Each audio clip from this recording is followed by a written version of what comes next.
नमस्कार, मैं शानवी त्रिपाठी। आप देख रहे हैं फास्ट न्यूज इंडिया।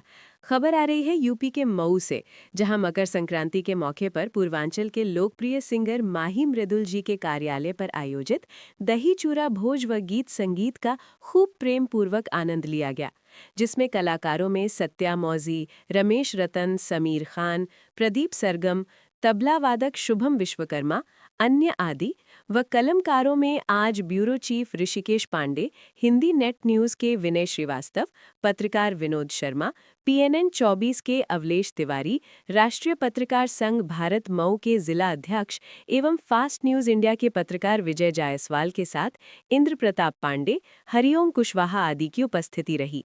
देखिए विजय कुमार की रिपोर्ट।